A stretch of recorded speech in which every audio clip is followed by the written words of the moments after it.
ওয়ালাইকুম ভালো সালাম। আছে? আমার কথা আদাব আমার ম্যাম। কথা শোনা যাচ্ছে? জি। জি ম্যাম। ঠিক আছে, দাঁড়ান আমি স্ক্রিনটা শেয়ার করি।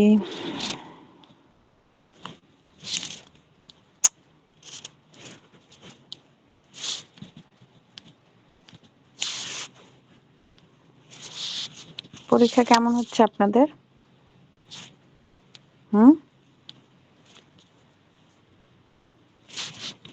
পরীক্ষা কেমন হচ্ছে আপনাদের? আলহামদুলিল্লাহ ম্যাম, ভালো হচ্ছে আল্লাহর রহমতে। শীত কেমন পড়ছে? কার কোথায় শীত কেমন পড়ছে বলেন? হ্যাঁ, শীত বললাম কেমন তো, পড়ছে? শীত আমার কাছে প্রচন্ড শীত লাগতেছে। এখন কি আমার একাই শীত লাগতেছে, না আসলে কি শীত পড়ছে বুঝতেছি না। শীত শীত পড়ছে। পড়ছে ম্যাম, শীত লাগতেছে। কক্সবাজারে শীত পড়ছে ম্যাম। এতদিন তো শীত লাগে নাই, কিন্তু আজকে প্রচন্ড শীত লাগতেছে, বুঝতেছি না কি হইলো। আমাদের এখানে আগে থেকেই লাগতেছে, বাসার ভিতরে কম ভালো হয়েছে। আমি আপনাদের ক্লাসটা নিব জন্য বসে আছি, না হলে আমি কখন কম্বল দিয়ে শুয়ে পড়তাম। আচ্ছা যাই হোক, আমরা ট্রাস্ট অ্যান্ড ইকুইটি এটা পড়বো, তাই না? আচ্ছা, আপনাদের এই ট্রাস্ট অ্যান্ড ইকুইটি সাবজেক্টটা কবে পরীক্ষা? সামনের শুক্রবার। শুক্রবারে পরীক্ষা। হোয়াট ইজ রবাস্টাইন?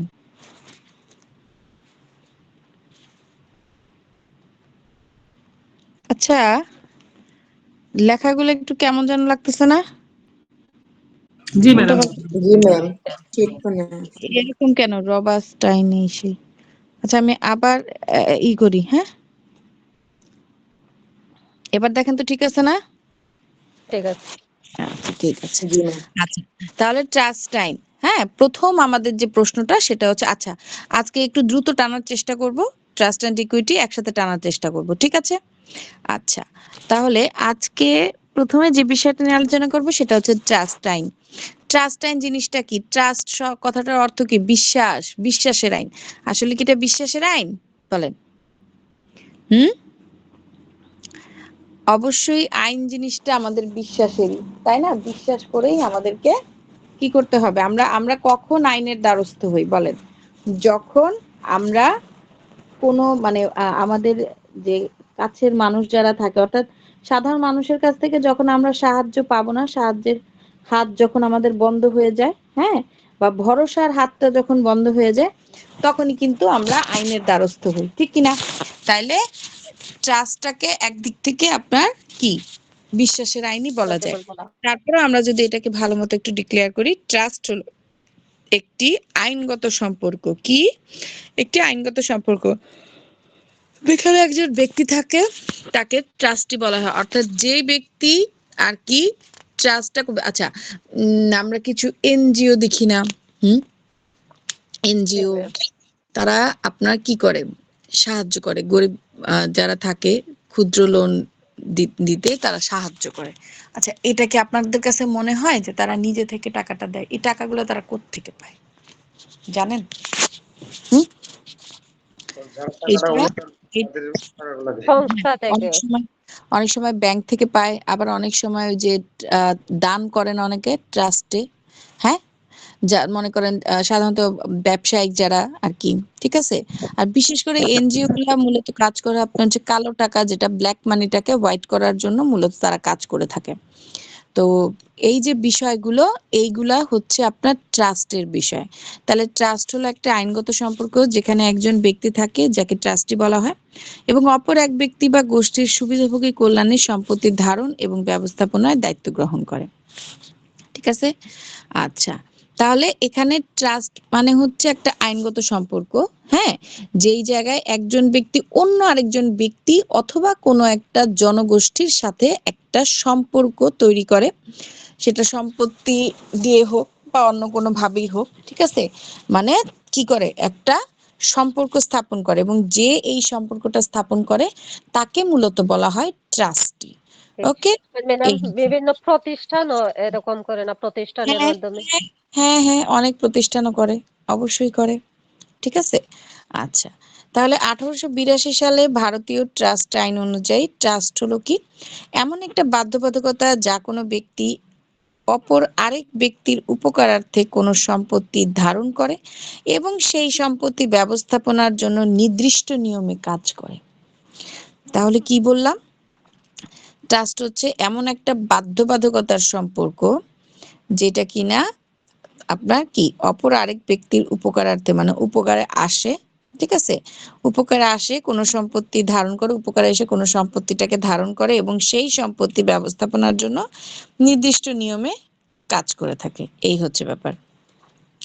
আচ্ছা, 1882 সালের ট্রাস্ট আইনের উদ্দেশ্য দেখেন। 1882 সালে ইন্ডিয়ান ট্রাস্ট অ্যাক্ট 1882 মূলত ব্যক্তিগত ট্রাস্ট পরিচালনা ও নিয়ন্ত্রণের জন্য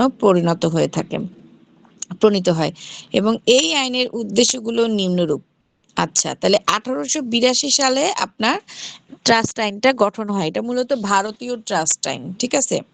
তাহলে এই ট্রাস্ট আইনের উদ্দেশ্যটা কি ছিল? ইন্ডিয়ান ট্রাস্ট অ্যাক্ট 1882 এর যে মূল উদ্দেশ্যটা ছিল সেটা হচ্ছে একটা আইনি কাঠামো প্রতিষ্ঠা করা, অর্থাৎ সুনির্দিষ্ট নিয়ম এবং কাঠামো নির্ধারণ করা, ঠিক আছে। এরপর কি যে দায় দায়িত্বগুলো সেগুলো আপনার সুনির্দিষ্টভাবে পালন করা, অর্থাৎ তাতে যাতে কোনো ধরনের কোনো অবহেলা সৃষ্টি না হয়, সেই অবহেলাটা যাতে সৃষ্টি না হয় সেই দিকে খেয়াল রাখা। সুবিধাভোগী অধিকার রক্ষা করা, অর্থাৎ ট্রাস্টের অধীনে যেসব ব্যক্তি উপকৃত হন তাদের আইনগত সুরক্ষাটা নিশ্চিত করা। বিরোধ নিষ্পত্তি, ট্রাস্ট সংক্রান্ত বিরোধের ক্ষেত্রে আদালতের মাধ্যমে প্রতিকার পাওয়ার সুযোগ সৃষ্টি করা। বুঝতে পারছেন? এটা হচ্ছে আপনার ট্রাস্টের বিষয়। তাহলে ট্রাস্টের মূল উদ্দেশ্যটা কি? মূল উদ্দেশ্যই হচ্ছে একটা আইনগত সম্পর্ক তৈরি করা, ঠিক আছে। যে জায়গায় একটা সম্পর্ক থাকবে এবং যে এই কাজটা করবে তাকে বলা হয় ট্রাস্টি। সাধারণত এক পক্ষ অপর পক্ষকে কি করে থাকে? এক পক্ষ অপর পক্ষকে আপনার কি করার উদ্দেশ্য নিয়ে? উপকার করার উদ্দেশ্য উদ্দেশ্য নিয়ে, হ্যাঁ, তার মঙ্গল করার উদ্দেশ্য নিয়ে, এবং শুধুমাত্র সে যে একদম দাতা হাতে তার নিজে মানে অন্যের মঙ্গলের জন্য কাজটা করতেছে বিষয়টা কিন্তু তা না, তার নিজের সুবিধার্থেও নিজেও কিছু লাভের আশায়। যেমন এই যে আপনি যখন লোন নেন, ব্যাংক থেকে লোন নেন বা এনজিও থেকে, যেখান থেকে আপনি লোন নেন না কেন, আপনি যত টাকা লোন নিছেন অত টাকাই কি আপনি পে করবেন, নাকি আপনি ইন্টারেস্ট সহ তারপরে পে করতে হবে আপনাকে? বলেন। ইন্টারেস্ট সহ পে করতে হবে। তাহলে ইন্টারেস্ট সহ যে আপনাকে পে করতে হবে এটার কথা বলা হয়েছে এখানে। আচ্ছা, তাহলে ট্রাস্টের প্রয়োজনীয় পক্ষসমূহ কি? একটা বৈধ ট্রাস্ট গঠনে সাধারণত 3টা পক্ষ থাকতে হবে। একটা হচ্ছে ট্রাস্টর অর্থাৎ সেটলর, ঠিক আছে, যিনি ট্রাস্ট সৃষ্টি করেন এবং সম্পত্তি প্রদান করেন তিনি। দ্বিতীয়ত হচ্ছেন ট্রাস্টি, যিনি ট্রাস্টি অনুযায়ী সম্পত্তি ব্যবস্থাপনায় দায়িত্ব পালন করেন। 3 নাম্বার হচ্ছে সুবিধাভোগী অর্থাৎ বেনিফিশিয়ারি, যিনি ট্রাস্ট থেকে লাভ বা সুবিধা ভোগ করেন। তাহলে ট্রাস্টে কয়টা পক্ষ আছে দেখলাম আমরা? 3টা। ট্রাস্টর মানে সেটলর, যিনি নাকি ট্রাস্ট সৃষ্টি করছেন, অর্থাৎ আমি একটা প্রতিষ্ঠান সৃষ্টি করছি এবং আমি হয়তোবা সম্পত্তি প্রদান করব।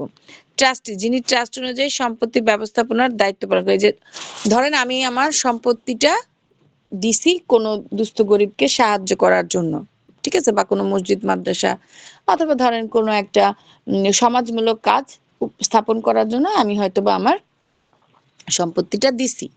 এবং তাহলে আমার এই সম্পত্তিটা দেখাশোনা করার জন্য, তত্ত্বাবধান করার জন্য একজন লোক লাগবে না? সেই লোককে বলা হয় ট্রাস্টি। সুবিধাভোগী বেনিফিশিয়ারি, যিনি ট্রাস্ট থেকে লাভ বা সুবিধা ভোগ করেন। এখন আমি ট্রাস্টের কাছে গেলাম এবং ট্রাস্টির আন্ডারে কি সুবিধা ভোগ করতেছি, ঠিক আছে। এই যে ছোট ছোট গ্রাম বাংলায় আছে না, গ্রামীণ ব্যাংক, তারপর হচ্ছে কি জানো ব্র্যাক ব্যাংক, এনজিও, এনজিও, তারপর হচ্ছে আইএসবি কি জানি, ইসলামিক সোশ্যাল বিজনেস আছে না ছোট ছোট, এগুলোর কথা বলতেছে আর কি।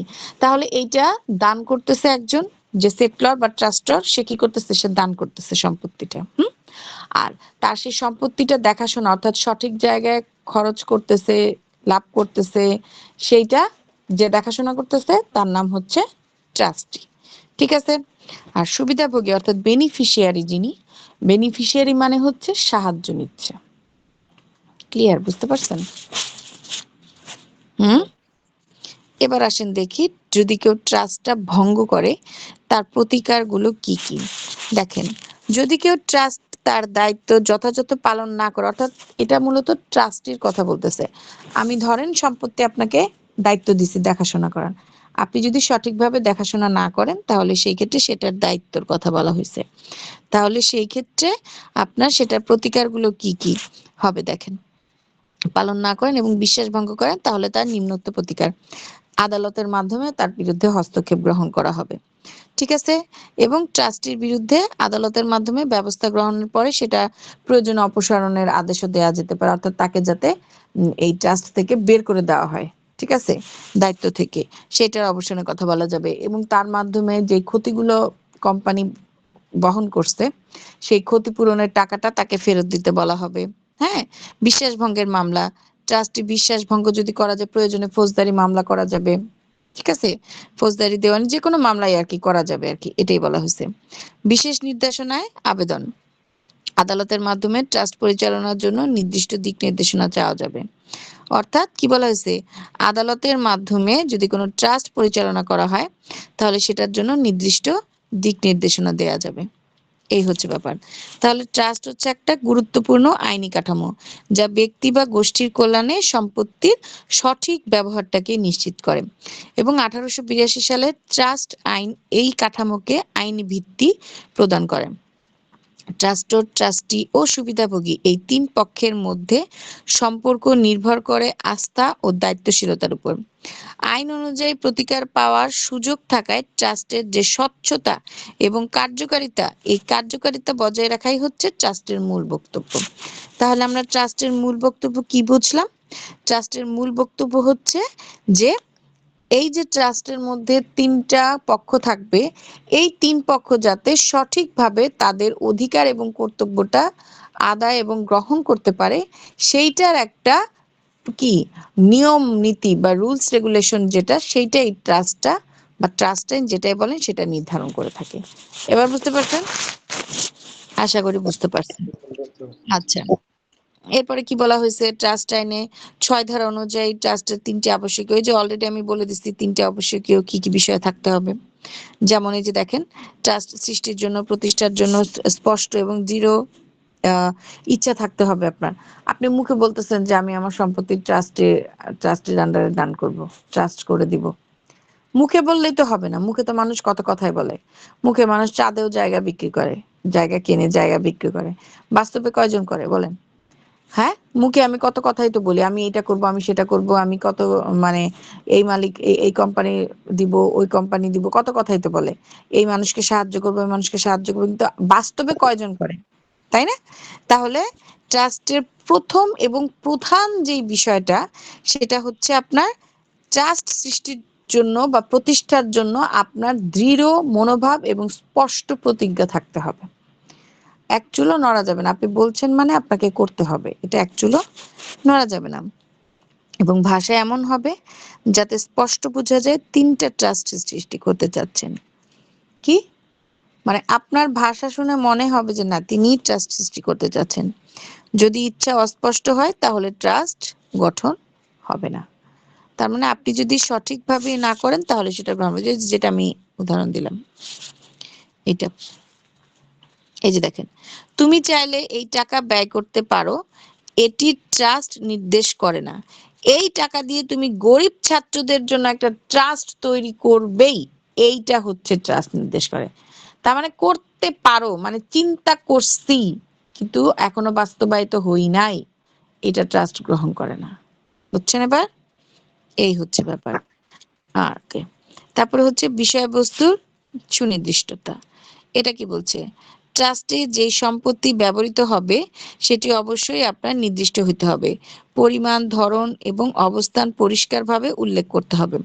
অর্থাৎ যেই বিষয় নিয়ে আপনি ট্রাস্টটা করতেছেন, সেটা সবকিছু আপনার উল্লেখ করতে হবে। এই তো, এই হচ্ছে ব্যাপার। এবং কি করতে হবে, সুবিধাভোগীরও কিছু সুনির্দিষ্ট বিষয় থাকতে হবে। যিনি ট্রাস্ট থেকে উপকার পাবেন তাকে সুনির্দিষ্টভাবে সেটা উল্লেখ করতে হবে। ব্যক্তি, শ্রেণী বা গোষ্ঠীর নাম অস্পষ্ট হলে ট্রাস্ট অবৈধ বলে গণ্য হবে। যে সুবিধাটা পাচ্ছে তারও কি ভাষা সুস্পষ্ট থাকতে হবে। ওকে, যেমন উদাহরণস্বরূপ এই সম্পত্তি গরিবদের জন্য, এটা একটা অস্পষ্ট শব্দ।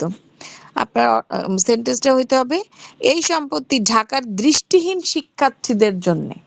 ঠিক আছে, গরিবদের জন্য বলতে এখানে তো সকল গরিব দুঃখী সকল মানুষের কথাই বলতেছে।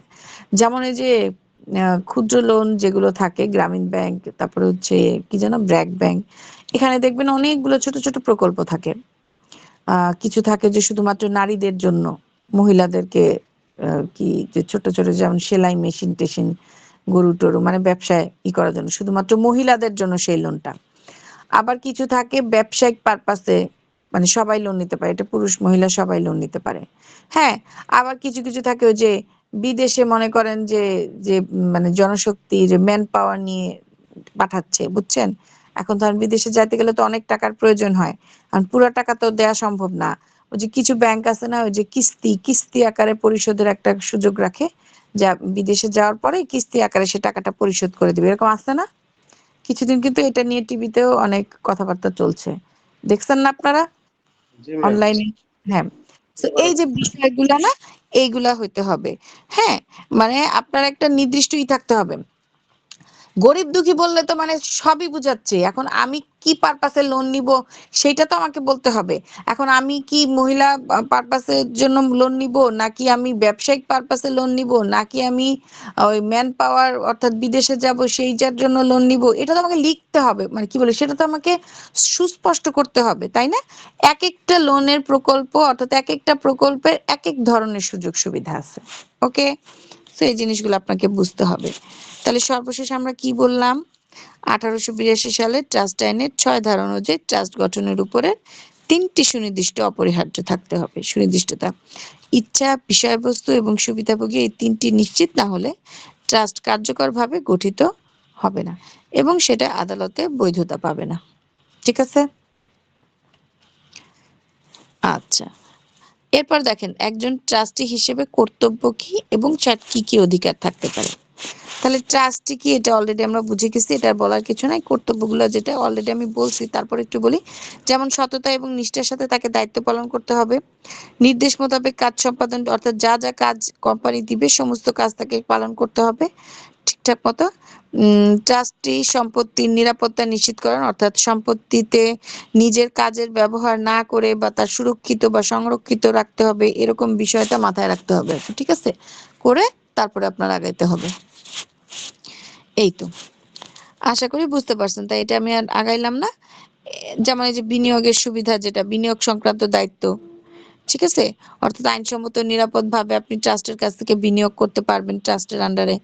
এছাড়া আপনি ট্রাস্টের কাছ থেকে আপনি সাহায্য নিতে পারবেন, সবই পারবেন আর কি। আচ্ছা, এখন কথা হচ্ছে একজন ট্রাস্টিকে কিভাবে নিয়োগ করা হয়। দেখেন, ট্রাস্ট ডিড অনুযায়ী ট্রাস্ট ডিডে যাকে নিয়োগ করা হয় তিনি হচ্ছেন ট্রাস্টি। এবং তাহলে কি ট্রাস্টেরও আলাদা আপনার ডিড থাকে, ঠিক আছে? সেই ডিড অনুযায়ী আপনি যাকে নিয়োগ করতেছেন তিনি হবেন ট্রাস্টি, বুঝছেন? আচ্ছা, এই হচ্ছে ব্যাপার। আর কেউ যদি মনে করেন যে শূন্যতা, আচ্ছা আপনারা কি শুনতেছেন? আচ্ছা, জি ম্যাম। শুনতেছেন, ঠিক আছে। স্ক্রিন তো দেখতেছেন তাই না? স্ক্রিন শেয়ার হয়েছে না? জি জি ম্যাম। হ্যাঁ, আর যদি কেউ মনে করেন শূন্যতা ঘটে, অর্থাৎ ধরেন মানুষ মানে যত কিছুই হোক না কেন জীবন মরণের উপরে তো কিছু নাই। এখন হুট করে যদি মনে করেন যে আপনি যদি মারা যান, একজন ট্রাস্টি যদি মারা যায় বা পদত্যাগ করে বা অক্ষম হয়, অর্থাৎ ডিডের আগেই যদি তার আর কি মনে করেন যে মানে তাকে যদি পদত্যাগ করতে হয়, তাকে যদি ছেড়ে দিতে হয়, তাহলে সেই ক্ষেত্রে ট্রিস্ট অনুযায়ী মানে ডিড অনুযায়ী আবার নতুন করে আরেকজনকে আপনার কি করতে হবে, অ্যাপয়েন্ট করতে হবে। এগুলো ছোটখাটো বিষয়, এগুলো আশা করি বুঝবেন আপনারা, এগুলো তো আহামরি কিছু না। ঠিক আছে? আচ্ছা, এই হচ্ছে ব্যাপার। কখন এবং কিভাবে ট্রাস্ট বাতিল হয়, এটা খুব ইম্পর্ট্যান্ট একটা বিষয়। ট্রাস্ট বাতিল হয় কিনা? হ্যাঁ, অবশ্যই ট্রাস্ট বাতিল হয়। যদিও ট্রাস্ট একদম বলা হয়েছে যে আপনাকে সুস্পষ্টভাবে সবকিছুই করতে হবে, প্রয়োজনের তাগিদে ট্রাস্ট বাতিলও করা যায়। বাতিলটা কিভাবে করবে দেখেন, একটি কার্যকর ট্রাস্টকে আইনত বাতিল বা নিষ্ক্রিয় করার জন্য কি করতে হবে? 1882 সালের যে ট্রাস্ট আইন আপনাকে পালন করতে হবে।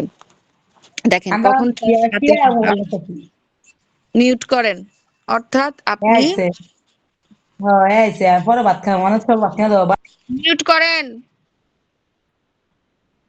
কে কথা বলতেছে মিউট করেন তাড়াতাড়ি। আচ্ছা, তাহলে ট্রাস্টে কি বলতে হবে? ট্রাস্টে হচ্ছে আপনার বাতিলটা কোন সময় হবে? ট্রাস্টটা উদ্দেশ্য দেখেন, যখন আপনার উদ্দেশ্য পূরণ হয়ে গেছে। আচ্ছা, একটা বিষয়, আচ্ছা, গ্রামীণ ব্যাংক, তারপরে হচ্ছে আপনার কি যেন একটা ব্র্যাক ব্যাংক, এই দুইটা হচ্ছে আমাদের বাংলাদেশে একটা কি মানে সুপরিচিত এবং একটা কি বলবো এটাকে, প্রতিষ্ঠিত ক্ষুদ্র ব্যাংক, তাই না? ঠিক কি না? আরো তো অনেক এনজিও আছে, আছে না? অনেক এনজিও আছে না? এমন কিছু অনেক এনজিও আছে, ছোট ছোট ছোট ছোট ছোট ছোট বিভিন্ন অঞ্চলে অনেক অনেক অনেক এনজিও আছে, কিন্তু এই এনজিও গুলো কিন্তু একটা স্থায়ী না।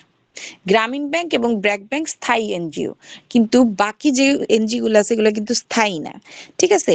অনেক আছে, কি কি যেন, মানে এত নামও বলতে পারতেছি না, কি আইএসবি, সুবর্ণা, কি কি জানি আছে, অনেক কিছু আছে। মানে এগুলা কি করে, কিছু সময়ের জন্য বসে, কিছু সময়ের জন্য বসে, তারপর এগুলা মানে উঠে যায়। কেন হয় জানেন? এটা কি বাটপারি করার জন্য আসে নাকি? বলেন, কেন হয় এরকম, বলেন তো, জানেন? বিশ্বাস তৈরি করতে পারে না।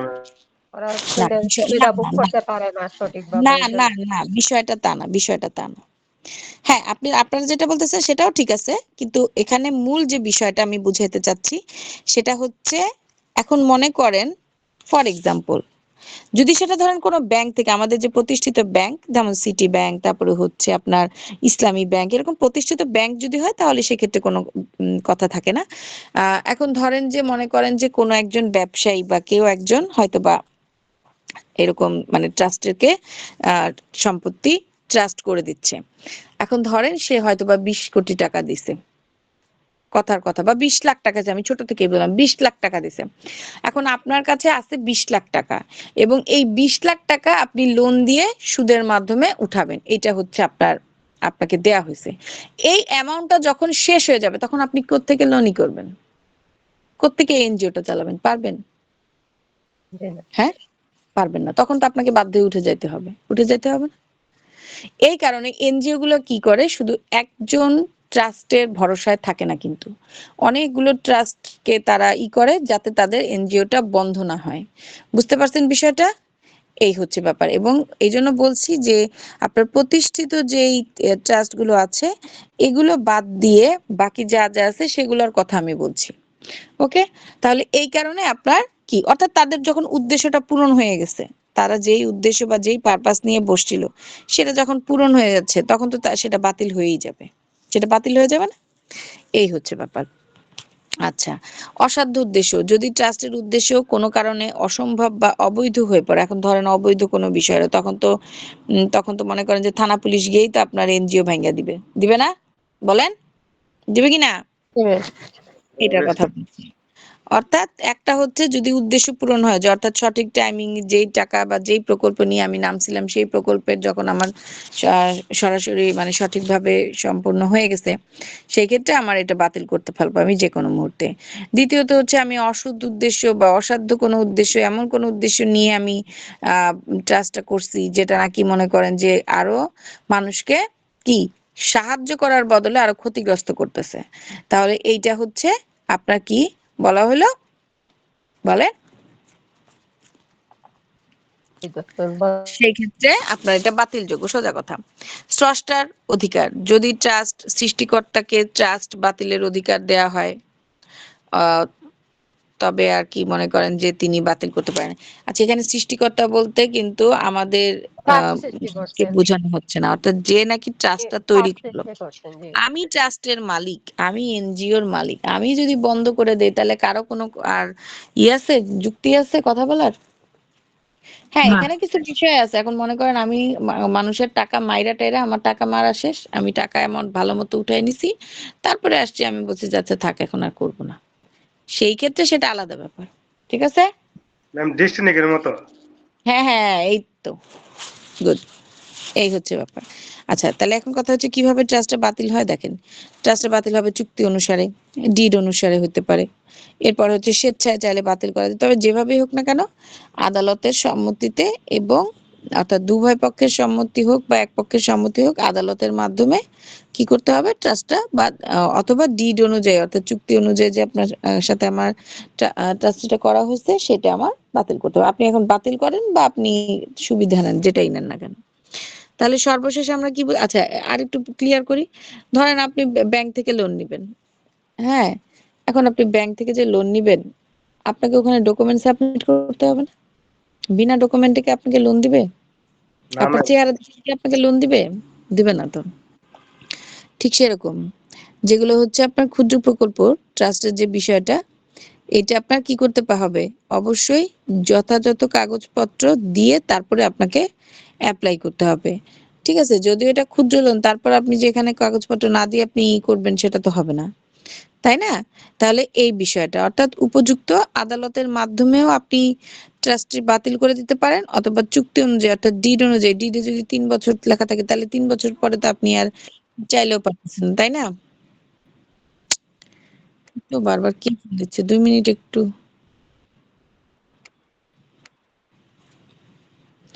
আচ্ছা, তাহলে এই হচ্ছে ব্যাপার। এবার আসবো ট্রাস্ট কি, ট্রাস্টে কি আপনার স্বত্বভোগী হতে পারে? আচ্ছা, স্বত্বভোগী মানে কি বলেন দেখি? নিজে নিজে বুক করতে পারবে সুবিধা কিনা। মানে হ্যাঁ বুঝ হ্যাঁ করতে হ্যাঁ পারবেন কেন? হ্যাঁ, ঠিক আছে। আচ্ছা, এই হচ্ছে ব্যাপার। আচ্ছা, ট্রাস্টি কখন স্বত্বভোগী হতে পারে এটা একটু দেখেন। আচ্ছা, মূলত তো ট্রাস্ট আমরা বুঝতেছি যে মনে করেন যে এটা একটা এনজিও, ধাপে ধাপে ধাপে ধাপে এটা আর কি হয়েছে, কিন্তু আপাত দৃষ্টিতে স্বত্বভোগী জিনিসটা কি? স্বত্ব মানে কি? মালিকানা, ঠিক আছে। আর ভোগী মানে তো বুঝতেই পারতেছেন ভোগ। তাহলে মালিকানা যে ভোগ করাটা, এইটাকে বলা হচ্ছে আপনার স্বত্বভোগী। তাহলে ট্রাস্টি কখন স্বত্বভোগী হবে? দেখেন, ট্রাস্ট দলিলে অনুমতি থাকলে, তারপরে হচ্ছে অর্থাৎ দলিলে যদি অনুমতি দেওয়া হয় তাহলে সেই ক্ষেত্রে, এরপর হচ্ছে স্বত্বভোগীদের সম্মতিতে, তারা যদি নিজেরা কোনো সম্মতিতে আগাতে চায় তাহলে সেক্ষেত্রে, যদি স্বার্থের সংঘাত সৃষ্টি হয় এবং ট্রাস্টির কর্তব্য লঙ্ঘন হয় সেই ক্ষেত্রে। তাহলে সর্বশেষ আমরা কি বুঝলাম? হুম, সর্বশেষ আমরা কি বুঝলাম তাহলে? রাষ্ট্রীয় সুবিধা সত্যভোগ করতে পারেন যদি হ্যাঁ দলিলে স্পষ্টভাবে উল্লেখ থাকে, সত্যভোগীদের যদি সবার মতামত থাকে সম্পত্তি ভোগ তাহলে করতে। তিনি সব হ্যাঁ, এবং সেটা অবশ্যই বৈধ, হ্যাঁ বৈধ বৈধ উদ্যোগ হতে হবে। সেটা যদি বৈধ ঠিক আছে, লিখিত এখন ভাবে আপনি অনুমোদিত।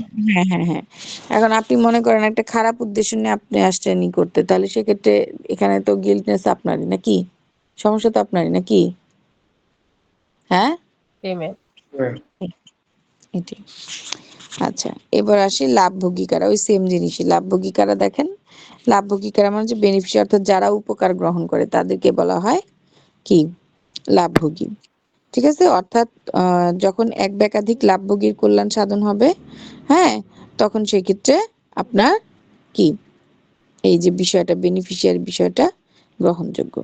তাহলে ট্রাস্টের উদ্দেশ্যগুলো কি কি দেখেন। ট্রাস্টি প্রতিষ্ঠার মূল উদ্দেশ্য হলো এক বা একাধিক লাভভোগীর কল্যাণ সাধন করা। ঠিক আছে, অর্থাৎ যারা যারা লাভ ভোগ করে তাদের কল্যাণ সাধন করা। উপকারভোগী নয়, বরং উপকারভোগী মালিক নন। আচ্ছা, লাভভোগী ট্রাস্ট সম্পত্তির আইনের মালিক হয় না, বরং তারা সেই সম্পত্তি থেকে আর্থিক বা ব্যবহারিক সুবিধা লাভ করে থাকে। আচ্ছা, একটা কথা চিন্তা করেন তো, এই যে আমি যে একটা এনজিও করে দিলাম, হ্যাঁ, তাহলে সেই ক্ষেত্রে মানে আমার কি কোনো আছে, লাভ আছে? বলেন, আছে? নাই। তারপরও আমি আইনি কি করতে পারবো, আইনি আমি সাহায্য নিতে পারবো। ওকে, তাহলে এই হচ্ছে ব্যাপারটা, আশা করি বুঝতে পারছেন। এগুলো ছোট ছোট বিষয়। যেমন দেখেন, রহিম একটা ট্রাস্ট প্রতিষ্ঠা করছে, যখন তার স্ত্রী এবং সন্তানদের শিক্ষার খরচ এবং ভরণ পোষণের জন্য ট্রাস্টের আয় ব্যবহারের নির্দেশ দেন, এবং এই স্ত্রী সন্তানরাই হলো ট্রাস্টের লাভভোগী। বুঝতে পারছেন? জি ম্যাম। ঠিক আছে, ওকে। এরপরে ওই যে লাভভোগীদের দায়িত্ব কর্তব্য এগুলো নিজেরাই পারবেন, বলতে হবে না কি কি প্রতিকার রয়েছে। এবার আসি হচ্ছে স্বত্বভোগী কার। আচ্ছা, স্বত্বভোগী তো পড়াইলাম না। আচ্ছা, এই ট্রাস্ট আইন কি এতটুকু না, ইকুইটি আইন আলাদা আছে? ইকুইটি আইন আলাদা আছে ম্যাম। আমি আপনাকে বলি নাই। রায়হান ভাই আছেন? ইকুইটি আইন আলাদা আছে আমি জানি, আমি বলছি পিডিএফ, আমি সেটাই জানতে চাইছি। আচ্ছা, তাহলে ট্রাস্টের এই হচ্ছে ব্যাপার, এগুলো বাকিগুলো সহজ। আমি আপনাদেরকে অলরেডি প্রথম হিসেবে বুঝাই দিছি। স্বত্বভোগী কারা, লাভ ভোগকারী কারা, স্বত্বভোগী কারা কি বলেন দেখি? যারা হচ্ছে মালিকানা কি করতেছে বলেন। স্বত্বভোগী হচ্ছে সেই ব্যক্তি, আচ্ছা আচ্ছা, এমন ব্যক্তি যাদের জন্য আর কি ট্রাস্টটা গঠন করা হয়েছে এবং যারা সুবিধাটা ভোগ করতেছে। ঠিক আছে, এই হচ্ছে ব্যাপার। এই লাভ ভোগকারীও সেম জিনিস, এগুলা একদম সহজ জিনিস, আশা করি আপনারা পারবেন। তাই এগুলো আমি আর ডিটেলস আলোচনা করলাম না। আচ্ছা, এবার আমি আরেকটা ফাইল আমাদের আছে সেটাতে চলে যাচ্ছি।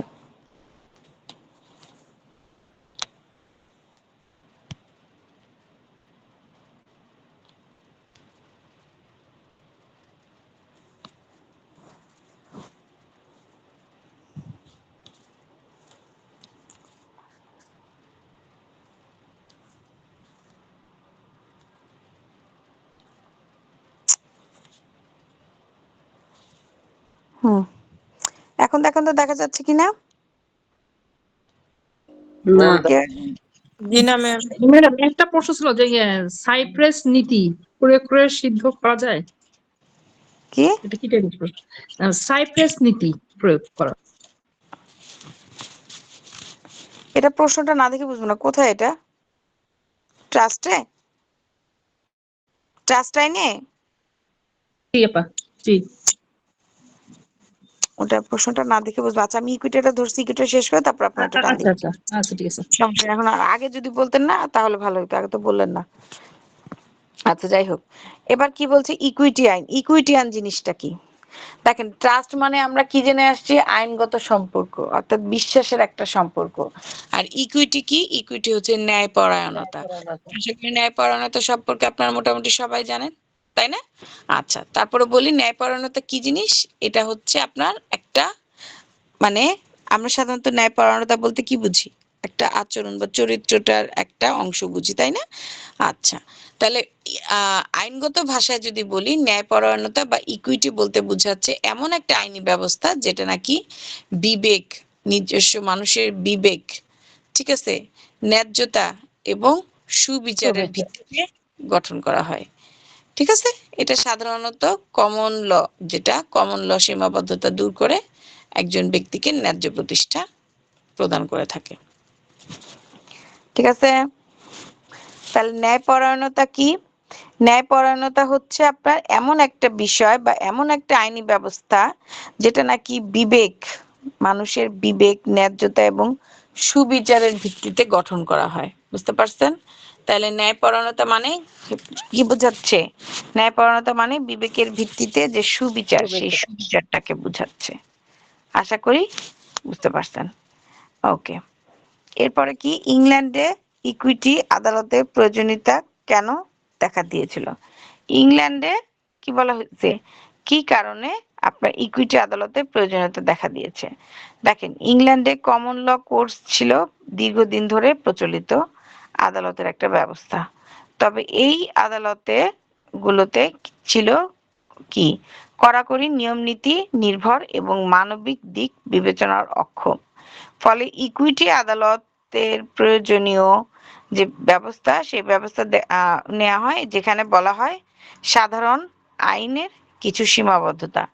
প্রথমত কি? আইনের কঠোরতা এবং অনিয়মিততা। সুন্দর আইন নিয়ে নিয়মে, অর্থাৎ সুন্দর নিয়ম অনুযায়ী প্রত্যেকটা বিষয় আপনার কঠোরভাবে উপস্থাপন করতে হবে এবং অনেক সময় তা সুবিচার, অর্থাৎ সেই জিনিসটা সুবিচার করার জন্য নিষেধ করতে হবে। এই হচ্ছে ব্যাপার। আর প্রতিকার যদি আমরা বলি, কমন ল কেবলমাত্র কি করে হয়? কমন ল কেবলমাত্র আপনার আর্থিক ক্ষতিপূরণ দিতে পারত, কিন্তু ইনজাংশন বা স্পেসিফিক পারফরমেন্সের মতো আদেশ কিন্তু তারা দিতে পারতো না। এই কারণেই মূলত আপনার এই যে ইকুইটি ল যেটা, সেটা আলাদাভাবে গঠন করা হয়। তো এরকম ছোট ছোট বিষয়গুলো এগুলো দেখে নেবেন। এগুলো আসলে মানে এভাবে ভেঙে ভেঙে বলার কিছু নেই, একদম সহজ একটা সাবজেক্ট। ট্রাস্ট এন্ড ইকুইটি আপনাদের খুব সহজ একটা সাবজেক্ট, ভালো করে দেখে গেলে ভালো নাম্বার পাবেন। আচ্ছা, তারপর কি ন্যায়পরায়ণতায় অধিকাংশ মানুষ কি? অধিকাংশই মূলনীতি বাংলাদেশের বিভিন্ন বিধিবদ্ধ আইনে সন্নিবেশিত হয়েছে। আপনি কি একমত কিনা? আচ্ছা, তাহলে কি বলা হয়েছে? বিভিন্ন, বাংলাদেশের বিভিন্ন কি কিসের সাথে সন্নিবেশিত করা হয়েছে? বিভিন্ন আইনের সাথে।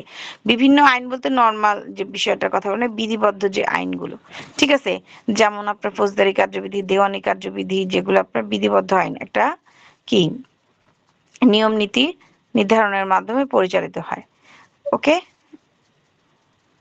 আচ্ছা, তাহলে আপনার বিভিন্ন কমন ল ভিত্তিক দেশ যেমন, সেটার মতো হবে না। তাহলে কমন ল ভিত্তিক দেশ কোনগুলা? বাংলাদেশে এর গুরুত্বপূর্ণ প্রভাব দিয়েছে এর ফলে। তাহলে আপনি কি মতবাদ দিবেন মনে করেন তো নিজে থেকে?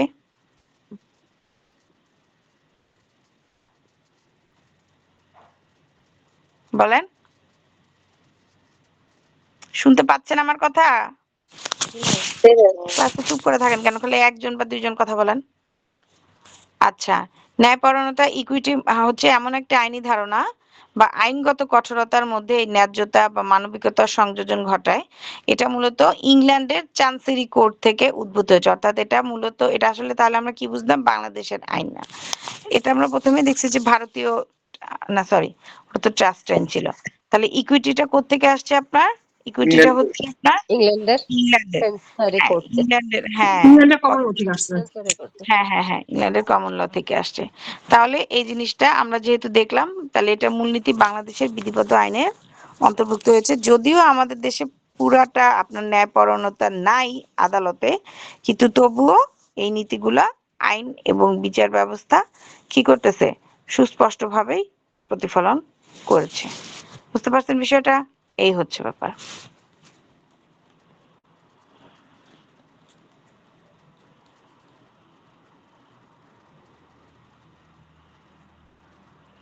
আচ্ছা, আপনাদের যে ট্রাস্ট এন্ড ইকুইটি যে নোটটা অনেক সুন্দর করে করা হয়েছে। আপনারা যদি এইখান থেকে আপনারা ভালো মতো করেন, তাহলে সেক্ষেত্রে খুব ভালো একটা নাম্বার ক্যারি হবে আপনাদের, বুঝছেন?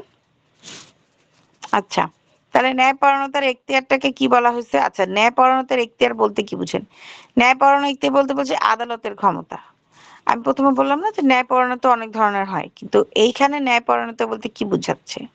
সেটা হচ্ছে আপনার কি, এই যে একটা আদালত। বিষয়, হ্যাঁ, আইনের বাইরে আদালতের, গিয়ে হ্যাঁ, যে হ্যাঁ, হ্যাঁ, ন্যায়বোধ নৈতিকতার ভিত্তিতে যে বিচার বা প্রতিকার দেওয়া হয় সেটাই বোঝাচ্ছে এখানে। হুম, এটাই।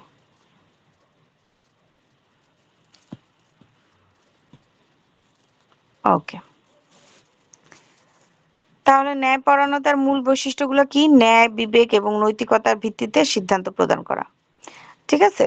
আর যেখানে সাধারণত আইন প্রতিকার দিতে ব্যর্থ, সেখানে ন্যায়পরায়ণতা আদালতের কার্যকর হবে।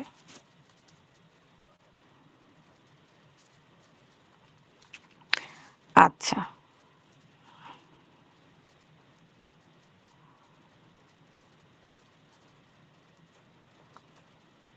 আচ্ছা, তাহলে ন্যায়পরায়ণতা, আচ্ছা, যেগুলো ইম্পর্টেন্ট আমি ওগুলো দেখতেছি। হ্যাঁ, ন্যায়পরায়ণতার মূল নীতিগুলো কি কি এবং কিভাবে এটার বিকাশ লাভ করবে? আচ্ছা, ন্যায়পরায়ণতার উদ্দেশ্য এবং উৎস তো আপনারা বুঝে গেছেন, তাই না? এটা তো আর বলার কিছু নাই, আছে? জি না ম্যাম, বুঝতে পারছি। আচ্ছা, ঠিক আছে। তাহলে দেখেন, এই নীতির এই ন্যায়পরায়ণতার বিকাশ যখন ঘটে, তখন কি হয় দেখছেন? কারেন্সি কোর্টের প্রতিষ্ঠা থেকে বলা হয় আপনার কত শতকে? 1500 শতাংশে আপনার কোর্ট অফ চান্সেরি নামে পৃথক আদালত গঠিত হয়, যা ন্যায়পরায়ণতার ভিত্তিতে বিচার হয়। ওকে, তার মানে দেখেন, এই যে ইকুইটি বা আপনার ট্রাস্ট আইন, এই সব কিছুর আপনার কি কিভাবে নিয়ন্ত্রিত, কার ভিত্তিতে নিয়ন্ত্রিত? হুম, আদালত।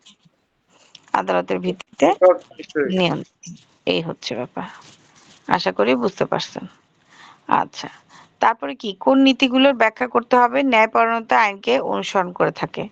ঠিক আছে, তারপরে কি উম, সমতাই ন্যায়পরায়ণতা। ওকে, আচ্ছা, এরপরে যে বিষয়টা আমাদের আছে সেটা হচ্ছে আপনার কি মেক্সিকান। অল আর ইকুয়াল ম্যাম, আইনের চোখে সকলেই সমান, সেই ভিত্তিতেই ন্যায় বিচার কে হ্যাঁ, ওই ন্যায়পরতা ভিত্তিতে সেই বিচারটা করছে। হুম, ঠিক আছে,